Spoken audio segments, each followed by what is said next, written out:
În atâturi de cod și vis digital s-a născut o flacără, un nume nemuritor. Dragon imperiali umis prin foc, onoare și destin. Am pornit din nimic cu un scop și un jurământ. Fiecare pas făcut cu credință pe pământ. Frați și surori legați printr-un semn.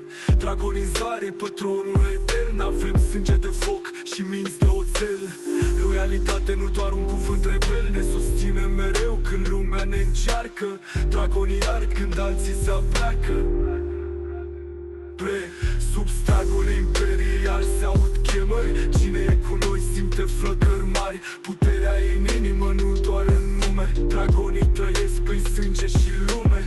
Suntem dragonii flăcări în zbor, imperial ridicați din nori. Frăție tare, suflet de foc. Nimeni nu ne oprește, niciun loc ne arde dorința. Chemarea e reală, dragonii scriu o poveste regală. Cu inimi de foc în vremuri grele, zburăm peste nori stelele sale mele. Cine ne cunoaște știe respectul. Nu alergăm după faimă, ci după efectul de a lăsa urme în cod și cuvinte. Dragonii nu pierd, ei cresc și simt. Ne luptăm curajos, nu pentru glorie, ci pentru onoare și a noastră istorie. Fie zi, fie noapte, suntem conectați în spirit și suflet, toți dedicați.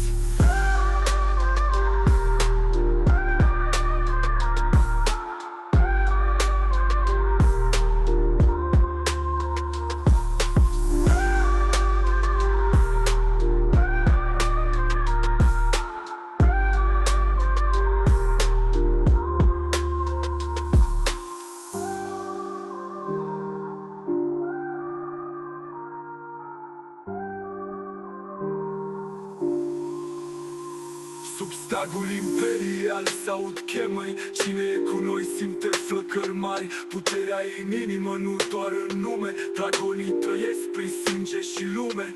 Suntem dragonii flăcări în zbor, imperial ridicați din nou. Frăție tare, suflet de foc. Nimeni nu ne oprește, niciun loc ne arde dorința. Chemarea e reală, dragonii scriu o poveste regală. Cu inimi de foc în vremuri grele, zburăm peste nori stelele sale mele. Cine ne cunoaște știe respectul. Nu alergăm